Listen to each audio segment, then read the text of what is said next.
Hey everyone, this is Alisha Costanzo and welcome back to my channel. You will see I have a new background because we moved the office around and cleaned and yeah. So I now have shelves accessible for me to film in front of. Go figure. Okay, anyways, we are here today to talk about my May reading wrap-up. My restrictive wrap-up, because you didn't know I can babble a whole lot about books if I don't keep myself in check, so I use one word to describe each book and go from there and try not to talk too darn much and give too much away. Let's start with my statistics. So I finished reading 13 books this month. I read half of 2 of them beforehand from last month. I rolled them over, so yeah. That's how we did with that. 2 of them were ebooks, and 11 of them were audiobooks. My life is revolving around audiobooks right now. I read 6 YA and 7 adult. Pretty good split there. For genres, I read 3 romance, 2 dystopia, 1 historical, 4 fantasy, 2 mystery thrillers, and 1/2 classics. One of the dystopians was also a classic, so it kind of finagled them both in there. So there's 14. In that when that adds up. So yes, I know my math is off. I read 4,523 pages this month, which is way more than normal, or 1,000 more than normal at least. And I read for 129 hours, 59 minutes and 2 seconds. So that equates to 5 entire whole days of listening to books. 9 hours. 59 minutes and 2 seconds. That is a lot of reading. That's a lot of reading. It's alright. I had a lot of transitions in my life this month and it was pretty awesome, so I'm glad I got all of those things in there. Finally. Alright, so let's start with the first book that I read this month, and I read in May.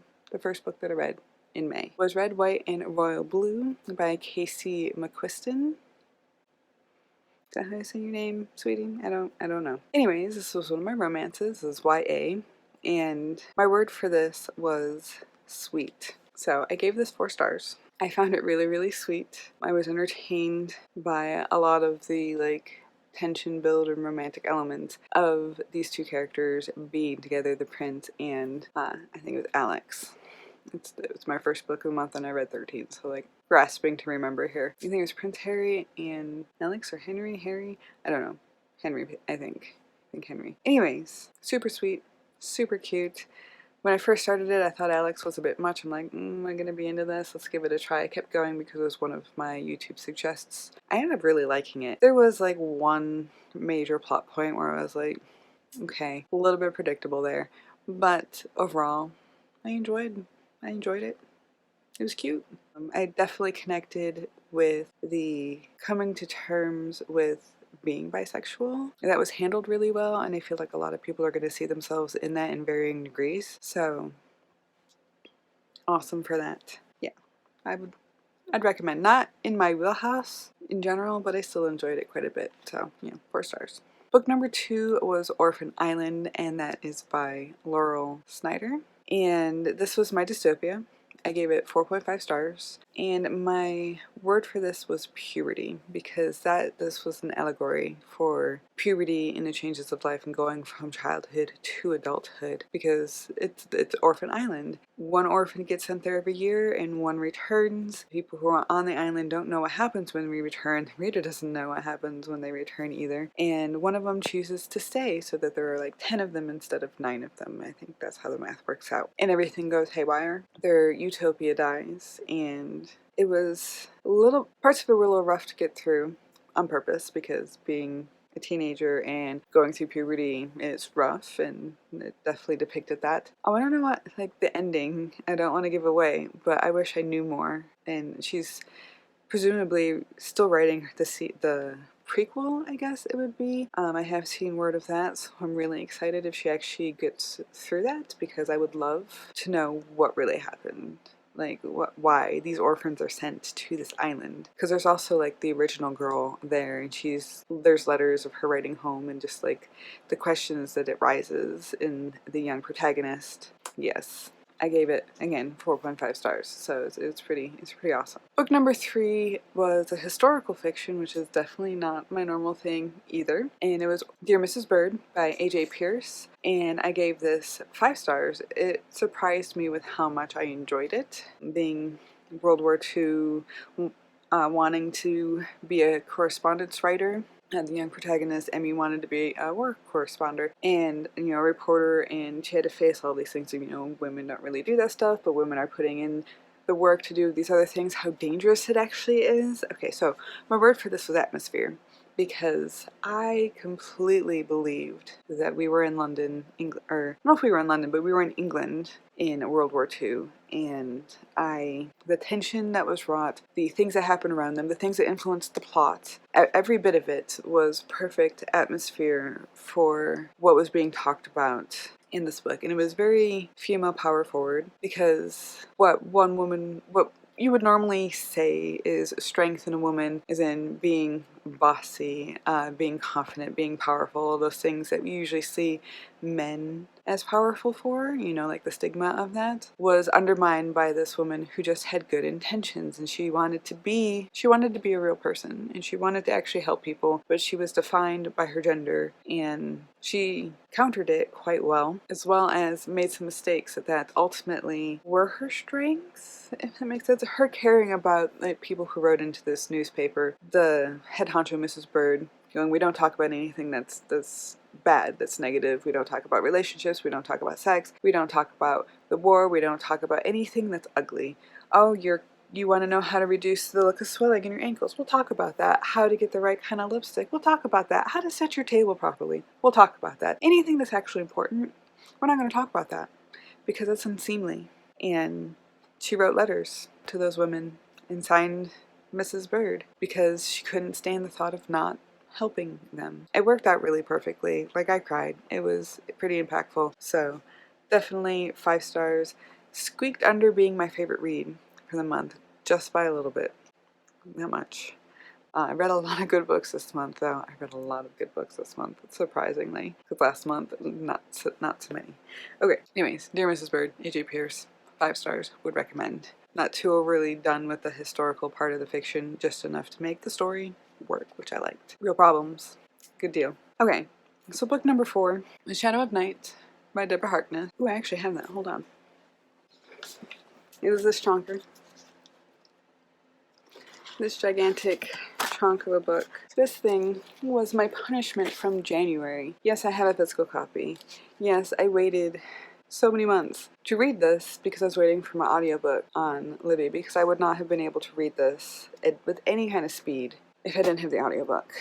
So, let's talk about Shadow of Night a little bit, shall we? Oh God. So my word for this was punishment, because this was a punishment.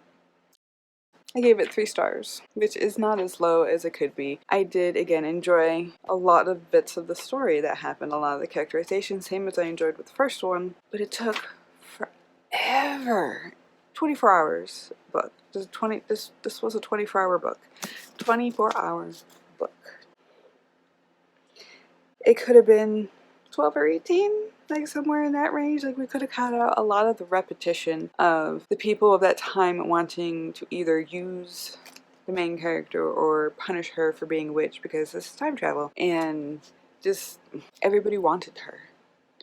And I know I've fallen into that trope before in my own stories, and I'm like, I hope it wasn't this repetitious, because this, with all that went wrong, it was too easy. I did like the bit with her father. I did like the bit with his father. I did like some of the bits with the witches. I did not like Mr. Marlowe. I liked the ending, though, interestingly enough. I guess epilogue, because it's not necessarily part of the main story. It had to do with Shakespeare and Marlowe. So that was pretty cool. There's a lot of history stuff that I just wasn't a fan of. And I put this in romance, but I guess this could also be a historical fiction. So maybe I read 2 of those this month as well. But after Dear Mrs. Bird, which was quick and dug right into stuff and got through it quickly, and even though some of the problems persisted throughout, they were wrapped up well, and they didn't linger too long. Repetition with purpose versus just repeating because something else needs to happen. Punishment. Gave it a 3 stars. It's not, again, not terrible. I see why people like it. I just would have edited the shit out of it, and when that happens, I don't tend to enjoy myself so much. So next, I'm gonna put this down because my 5th book was Do Androids Dream of Electronic Sheep by Philip K. Dick, and this was one of the ones that I rolled over from last month so they wouldn't get a punishment, and I did obviously finish it. It was my classic dystopia, and it's the precursor to Blade Runner, which I have seen but don't remember too well. Like, there were differences which really, really interested me.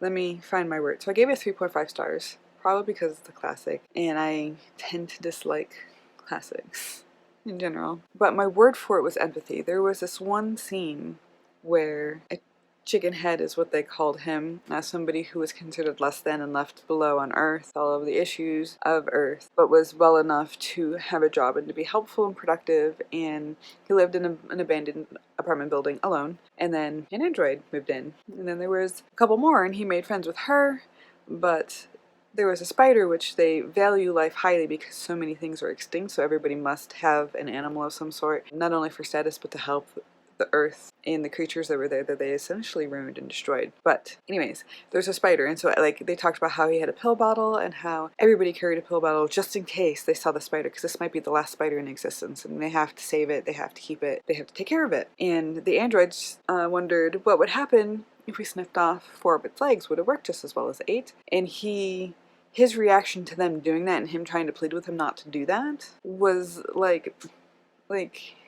if for no other reason you read this book, that was an amazing connection and showcasing what the real fear is of between different kinds of people, because that's why we talk about different things, not just androids. We use androids and vampires and werewolves and demons and all these other things to comment on human existence and the way we actually behave. Dr. Jekyll, Mr. Hyde. We all have our monsters. So the lack of empathy in the androids versus the chicken head was just it was just perfect. So it's probably why I got a 3.5 instead of a 3. I really liked the differences from the movie and some of the stuff that was kept the same. I like that definitely didn't happen in the movie. But like the void comp machine and some of the interactions that happened with the female android from the beginning, who he was, does she know? Oh no, she did not know. It's just not a spoiler. By the way, that happens pretty early in the book and the movie, so yeah. I would suggest reading it. I can see why my former colleague had used it to teach. So, yeah. Okay, let's go on to where am I? Number 6? Book number 6. I still have so many on this list. Okay, book number 6 is The Princess Will Save You. That's by Sarah Henning. I found that I really enjoyed her writing. I gave this like a 4.75, but it was so close to being a 5. And I can't tell you specifically what it was. There were just a few little style things, I think, and plotting things where I was like, that brought it down from being an absolute 5, but it was pretty darn close. So much so that I'm reading one of her books next month, which is on my TBR, so.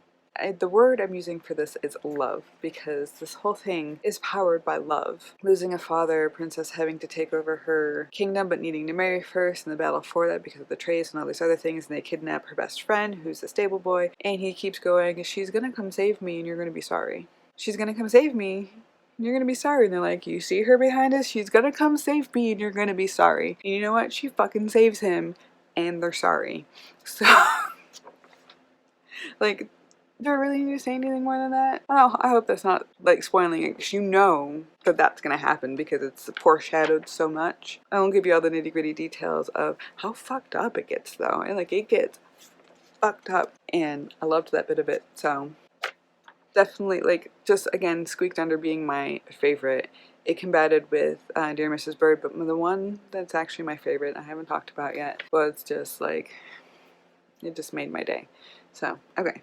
I'm going to stop fiddling with my hair. My hair's greasy, and I'm just going to have to deal with it. So number 7 is Wrecked by C.M. Wick, and this was a romance. I gave it 3 stars, and my word for this was okay, because it was okay. I can't really say anything particularly negative about it. I think parts of it were overwritten or redundant in the internal battle. It was too much about her being fat, which is important to have a fat, like, having somebody with meat as a heroine, as somebody with meat, but having, like, everything hinge on that insecurity and the abuse insecurity just made me, like, not connect with the character so well. Because yes, insecure sometimes about, wait, overall, tend to be a confident person and a not give a fuck about what you think of me person. Very much not that character. But it also, the plot was similar to, which one was it? I don't remember which one it was, but it was a Megan March book, and Megan March is one of my favorite authors, and she did it with so much more suspense and fun. So, yeah, I'll put what it is up here. Was it Savage King? No. No, that was the assassin. Who was... It was Forge. I know it was Forge. And the Gambler. And there was a sister being kidnapped trope that they both use, and gambling that they both use, like the card games. So, it was okay. That's all I can say. If you want a better version of it, read the Megan March book. Eventually I'll have physical copies of them because she's my favorite author and I'm going to collect her books, because that's what you do when you have a favorite author. When you have the money to do that. Alright, what are we on? Number 8? 1, 2, 3, 4, 5, 6, 7. Number 8 was The Narrows by Michael Connelly. It was another Bosch book. My most excitement in this one, because I didn't read the first one, so I read some of The Poet, which was a prequel to this book. It jumped between Bosch and FBI agent named Rachel and did it go through and a pedophile. I don't know why we were following the pedophile, but we were. I don't remember what the connection was. I don't know if there really was one or if it's setting up for another book. I don't know. But I was really excited about the fact that Bosch might become a cop again. So, woohoo on that. What did I write here? I gave this a 4.5 star, as I usually give Bosch books, because there's just some things that I find with his style that I don't like, and that's the journalism writer in him versus the Chicago style writer in me. That just, we clash. My word for this was Maddie, because we found out in a previous book that he's got a daughter, and if you watch the show, like, she's a teenager in the show. Just his anchoring with her in the world, and how that drives the plot of him and, oh, why can't I remember her name? Eleanor. Forward, and keeps continuing, like, to develop him and his role and his relationships and his character. Like, she was adorable. Oh my god. I'm not a big fan of kids in general, especially in, like, books and stuff. I find them rather tiring in real life and in books. Sorry. That's just my reality. She got me, and I liked her. And I liked his reaction to her. So, yeah. Love his books like I always do. Alright, number 9. The Daughter of the Pirate King by Trisha Levenseller. It's another fantasy. I gave it a 4.5 star. Again, really, really good book. And my word for this was sassy. So this was about a young lady who is the daughter of the Pirate King. And she's got something a little bit more special about her besides just being raised by the Pirate King and being trained to be strong and a ruthless fighter, and to go undercover on the ship to find this part of the map that they are going to find this treasure with. Of course, on the cover page it says something about, you know, finally a female Captain Sparrow. Female Captain Sparrow. Totally believe that comparison. She was sassy, she was manipulative. There's some things where I'm like, you should have really seen that, but you're like 20, so of course you didn't see that yet. You don't have the same experiences that I have. And the plot wouldn't have worked if you didn't see that. But it was cute. I loved her. I love the strong female in her. I love some of the twists in it. I want to read Booktube. So, yeah. This was another close runner. Although 4.5. There was, again, a few things where I was like, yeah. The YA got to me, even though I think it's more of a new adult. Okay, let's go on to book number 10, which was Lolita by Vladimir Nabokov. I think is how you say that name. Is that how you say it? Nabokov? Lolita, if you haven't heard of it, I mean, it's a classic, unfortunately. I spent the first part of this thinking this was a real memoir, even though I feel like I knew better than it being a real memoir. But it was written that way, and my word for this was disgust. Because that's what I felt through most of this, was utter disgust, because we were in the mind of a pedophile as he groomed and raped and tortured a young girl for years. I did like the ending, but the only thing that kept me going was wanting to know what happened at the end. It was rough. It was very rough, because a lot of things were not said but implied with this unreliable character, because he thought, you know, this was love, and then you get certain things like her crying every night when he feigns sleep, and him cuddling her and him getting excited again and her going, oh no, and it's like, yeah, you're raping her, dude. Like, how does this not penetrate into your brain? And that, there's a whole conversation that could be said about that. I don't want to have it. I was disgusted through most of the book. I gave this a 3-star only because that seems to be part of the intent. The writing was pretty well done. He did the character very, very well, which made me have that reaction that I had to it. So, like, I can't knock him too much for that. I didn't enjoy it at all. But not, like, so I also put it on my list so that I would understand a little bit more of My Dark Vanessa. My Dark Vanessa was more disturbing. If you had to pick one of the two to read My Dark Vanessa, because why that girl liked this book, I don't understand. I don't. Anyways, let's go on to book number 11, shall we?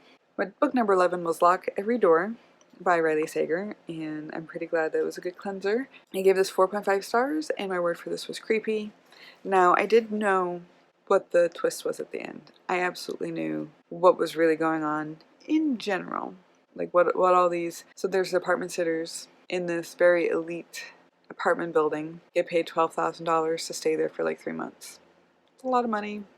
Something seems hinky. I knew what it was. And then things start happening, and it was tense enough, and I didn't know enough details, but because I knew what the twist was, I could see planting the ideas of this. My only thing with his writing, and I felt this way in the previous one, Home Before Dark, was that he kept trying to push this paranormal aspect of it, and I didn't believe him whatsoever. Not just because of the twist, but because of what he did in the first book. I knew that there was no haunting stuff in this one because there's always some kind of real explanation for it. Very Scooby-Doo-ish, and I'm not a fan of Scooby-Doo. So, but that was my only, like, notch on it. I didn't even notch him for having known, because even though I knew, like, I didn't know what exactly was going on and how it was all going to play out. Like, that was awesome. The time jumping that he handled, he also, again, did pretty awesome with that. So 4.5 stars. Like, he did a really good job. It was really creepy a lot of the time. So, yeah. Number 12 is Sorcery of Throne by Margaret Rogerson. She did the Enchantment of Ravens, and I loved that book. I equally loved this book. Maybe not equally. It was still a 5-star. It was my favorite read of the month. There was a little bit more that I liked in the first of her books, but this book was still really well done. I really liked the dynamic between Scrivener, which I mean, having somebody like raised in a library named Scrivener. I don't know if anybody else understands the references there, but that made me super, super happy. At first I was like, really? And then I was like, wait a minute, this makes sense, and I love it. I also loved the Thorn family. Anyways, my word for this, by the way, is Silas, which was the Magistrate Thorn's demon, Nathaniel. This is his first name. And I had to listen to this book really loudly because whenever he came on, he talked like this to everything. He was all soft and polite and like the badass, because he was a demon and he was actually a really powerful demon. And just the idea that what people believe of you is what you can become, like in a positive light. People who don't think much of themselves, oh, I'm just a demon, and somebody going, no, I see the good in you, transforming a character in the way that it did was really well done and about as realistic as you can get with that. So yes, I cannot wait to read another one of her books and confirm the fact that she is a new favorite author, because yes, highly recommend. Favorite book of May, Sorcery of Throne, Margaret Rogerson. See your cover again, because yes. And my last book, which was the other book that I had to read so I don't get a punishment, was The Year of the Witching by Alexis Henderson. This was another fantasy. I guess you could kind of call this a romance / historical fiction as well, but I gave this 4 stars, and my word for this was trials, because this very closely related to the witch trials, Salem witch trials. There was more trials than that, and a commentary on the oppression of women and the poor from the church. I don't know if I need to say too much more than that. My secondary word would be Ezra, because I fucking loved Ezra. Oh my god. What a sweetheart, how much he loved Emmanuel. Like, you can see it in just the way he acted, and you get the feeling of it really early on. and they had a great development and storyline. So yes to that. That was one of my 21 before 2021s and one of my 5-star predictions. It wasn't 5 stars, but it was pretty close. There were parts of it where I was like, during the witch trial actual witch trial parts where they actually held the trial, I kind of skimmed bits of that, to be honest, because I've read historical books on the witch trials and the things that were done to people, and the things that were said, and it was so close that I was just like, oh, they're still talking in this. Well, should I know what they're doing? And then I went back into the action of the book. It's something that I do sometimes. I don't really knock the writer for, because that stuff's necessary. I just don't care for it. No knock on the writer for that. It needed to be there. Please do read it. Do read that section. It's not something that I enjoy reading, so I go through it knowing essentially what's happening. Yeah, it sounds really conceited and hoity, and sorry, but yes. So there are the 13 books that I read in May. Thankfully, I don't have to do any punishments next month for not having read anything. I do have a few videos coming. I am almost done with my YouTube suggests. I have started my last word, first word challenge, which I made last word challenge because it's just going to have to be a word in the title or referencing the cover or something to do with the book, because I'm currently having an issue with the word swing. But you'll see that in my blog. And what other one am I working on? I have a read like challenge as well that I have started. So, oh, and a redo prompt challenge. Oh my god, I have so many challenges to do. Oh gosh. I'm working on them though. I'm working on them now. Okay, anyways, I could babble for a long time. Let me know what you think of my new background. I'm gonna have a few more here soon because I have rearranged my office again. That will be in a blog or something. A different video. Let me know what you're reading, what you've liked, what you've not liked, and thank you for watching, guys. I appreciate you, and I will see you next time. Bye!